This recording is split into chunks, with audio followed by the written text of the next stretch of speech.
Xbox just quietly made one of their best products even better. What's up, y'all? I'm Ray, and this is my channel, Xbox Ready, where I get on multiple times a week to talk about Xbox stuff, the latest news, rumors, pretty much anything I want to talk about as long as it's about Xbox in some way. Now, last week, I did a video talking about some changes that Xbox made under the hood of these new Xbox consoles, the Digital Series X and the Carbon Black one. Changes that apparently are going to be in every Series X going forward. Those changes pretty much are a new heatsink and a smaller chip, resulting in what many people are assuming is a cheaper to make Xbox and also a more energy efficient one. That is right, Xbox is saving the earth one console at a time. But they don't seem content to just stop at the consoles, no, because earlier today, they announced that they were putting out an upgraded version of the Xbox wireless headset, which is, in my opinion, one of Xbox's best first-party accessories. What are those upgrades? You may be sitting there and asking yourself. Well, first of all, Dolby Atmos is going to be bundled into this new headset.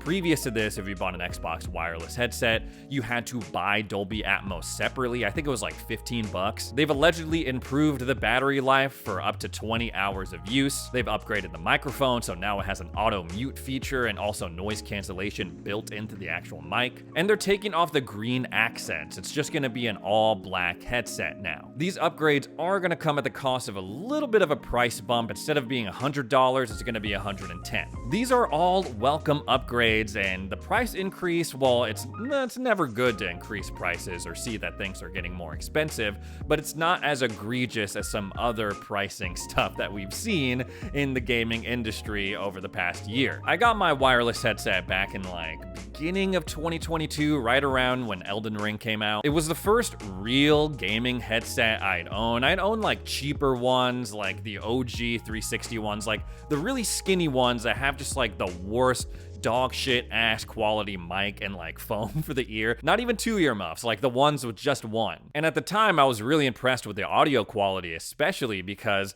in Elden Ring, I was hearing like every little footstep and also every screech and just terrifying thing that was just waiting and itching to kill me. As time went on though, my headset, it's seen better days. This is what my headset looks like now, and every time I show it off, people are like, man, either you're like a really angry gamer throwing that thing around. I'm not a dude that throws his accessories around. I like to take care of my things. This headset in particular was either on my head or hanging on this little stand that I have for controllers and headsets. And even so, you can still see wear on the earmuff padding on the inside and also the top band. And of course, my microphone is just like completely out and about, just hanging around. I know I could probably fix that with tape, but I'm like, I don't want to have a taped up microphone. Just a couple months ago, I did end up moving on to the SteelSeries 7X Plus. I do find them more comfortable around my big goofy ears, and the sound quality is great, but there are a couple of annoying things about it compared to just using my Xbox wireless headset. Number one, yes, you can use my SteelSeries headset wireless, but you have to have a special dongle plugged in. Otherwise, you have to plug in directly to the controller, which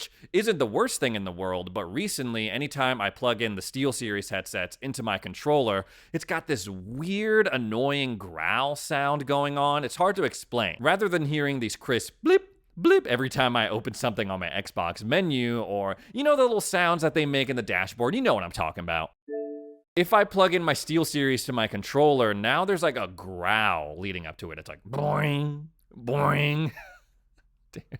I wish I could convey that in a better way, but you're just gonna have to take my word for it. When I use it wirelessly though, it's fine. It's the weirdest thing. But back when I was using my first party headset, I don't need an extra dongle in order to use that headset wirelessly. I could just connect using the special Xbox Bluetooth. I think it's like 5.4 gigahertz or something like that. No extra wires required. The overall versatility of the Xbox wireless headset needs to be talked about more. Yes, I could connect wirelessly to my Xbox, but I can also do the same thing with my PC, my phone. And just like the Xbox controller, if you double tap the sync button on your headset, it will change what device you're connected to. You don't even need to do that though, because the headset can receive audio input from two different devices simultaneously. You can be, I don't know, watching a YouTube video on your computer while playing the game, and you'll be able to hear both at the same time. Or be on a phone call with your friends while you're playing a game. It's cool that Dolby Atmos is just gonna be a standard thing that comes bundled with these these headsets. Like I mentioned before, I paid for it a couple of years back. It's the default way that I play my games. But if you're sitting there thinking, well, like, should I have Dolby Atmos in my headphones? There is a slight difference in terms of quality. It is better, but again, it's not leaps and bounds better than like the Windows Sonic version that they have in the audio settings. I do sense minor differences, especially in the spatial audio when I'm comparing the two, but Windows Sonic is pretty good, and even stereo uncompressed is pretty damn good too. Also, keep in mind that there aren't a lot of games that are optimized for Dolby Atmos. Not to say that there isn't benefit from using it on games that don't support it, but when it comes to Dolby Atmos specifically, you're probably going to see more difference if you're using it with a sound bar or with a proper surround sound stereo system versus in your headphones. Still a cool feature to have though. This whole thing actually got me motivated to break out that old Xbox wireless headset and compare it to the SteelSeries one I have now. I do plan on getting one of these new Xbox headsets, and when that happens, when I get my hands on one, I'm absolutely going to do a video comparing all three. So I'm not going to go too deep into it now, but just first impressions, breaking it back out. I will say that the OG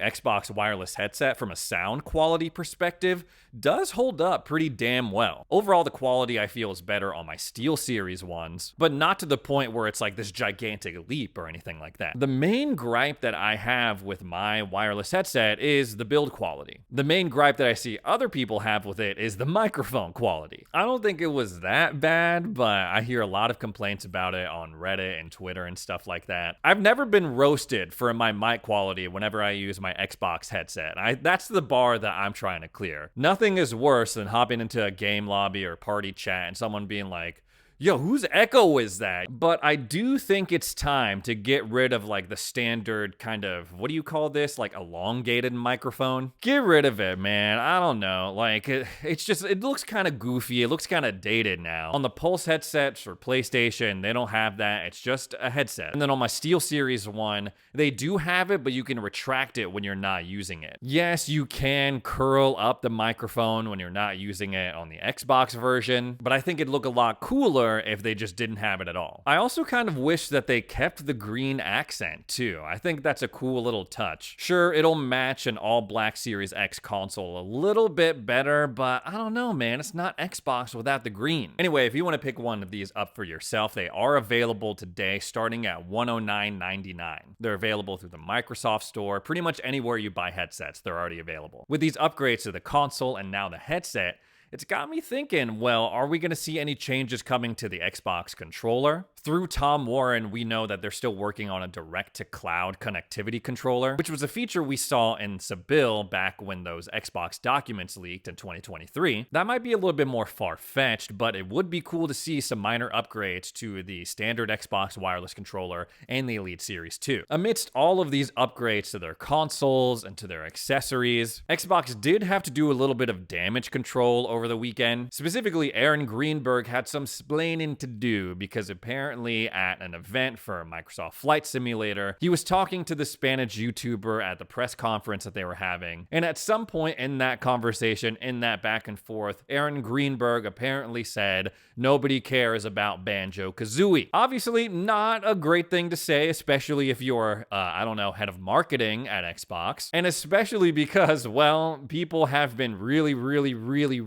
wanting a new Banjo-Kazooie game from Rare. Well, Aaron Greenberg himself took to Twitter in order to clarify something, saying, correct, I absolutely know how much Banjo-Kazooie means to our fans and gamers everywhere. It holds a special place in my heart growing up and playing these classic games. From what I'm seeing in the replies, it doesn't seem that is enough to placate fans because, well, Aaron Greenberg can say whatever he wants. It doesn't change the fact that Xbox has pretty much done nothing with that IP since they took over Rare, which is a shame. I will admit, I loved Banjo-Kazooie growing up. Haven't really played them in a while, but okay, I'm gonna back up a little bit here. If Aaron Greenberg said, well, no one cares about Banjo-Kazooie, I do sort of understand. Now, yes, would it be cool to have a new Banjo game? Sure. Absolutely. I talk about Xbox games all the time, their upcoming first-party slate. And every time I do, it's always, none of these games look good, none of these games look good, who cares, who cares, who cares? No matter what Xbox does, there's always going to be someone in the background in a comment section saying,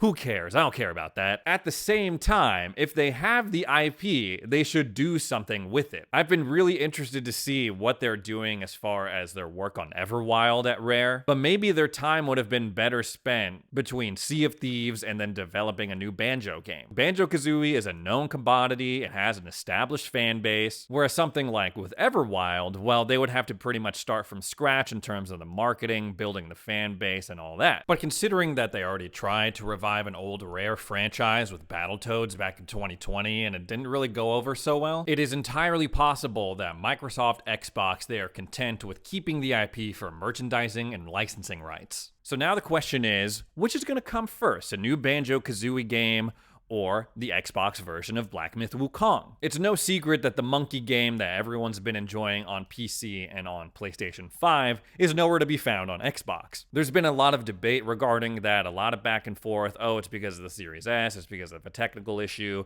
Oh, it's because of an exclusivity deal that PlayStation struck with Game Science. No one really knows for sure, but I'm leaning towards the exclusivity deal theory. And although we don't have any concrete details on when this game is going to be making its way over to the Xbox platform, the game reached a couple of milestones. Number one, they're getting a physical edition on PlayStation 5. Number two, the Xbox version of the game was given a rating by the ESRB. I don't know why they'd bother doing that if the game was never going to be making its way over to Xbox, so I can only interpret that as it will eventually come on over. If the exclusivity thing is real on the PlayStation side, usually they go for like a year's worth of exclusivity, like what we saw with Deathloop and Ghostwire Tokyo.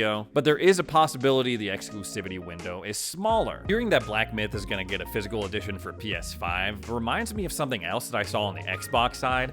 I read something the other day that like 91% of games on Xbox, or the games that are sold, are digital, which is crazy because it seems like the general consensus is that people, well, they want a way to play discs going forward, like into the next generation of Xboxes. I saw a good amount of outrage when those leaks came out and detailed Project Brooklyn, the digital Series X that looked like an Alexa tower. And especially with all of these outages to Xbox Live and people losing access to their digital titles, that was a pretty surprising statistic to see because, well, if you're Xbox and the majority of your games, over 90% of your games are digital, I feel like they would be heavily considering just abandoning discs entirely, which I personally would not like to happen. I like buying used copies of games whenever I see them at a good price. Yeah, I know there's a lot of sales going on digitally, but I don't know, something about that tactile feeling of getting a case. You open up, you see the disc in it. It's something, you just can't beat that feeling. Xbox has positioned themselves as a champion of backwards compatibility. Sarah Bond has stated that that's a focus for her team going forward on these new Xbox consoles that they're working on. So while this is kind of surprising to see, and while it does worry me a little bit considering things that Xbox has done in the past, I'm confident that Xbox will have a way to play discs and DVDs in their next consoles. Who knows, maybe they will copy PlayStation a little bit and put out a digital console with the option to buy a disc drive on the side. About 2 years ago, we know that they filed a patent for something like that, so it'll be interesting to see if they use it going forward. Anyways, guys, that's all the Xbox stuff I have to talk about today. Thanks so much for joining me for another edition of Xbox Ready. If you made it this far into the video, consider subscribing. Help me on my journey to 200,000 subs. Thanks again for watching, and we'll see you in the next video.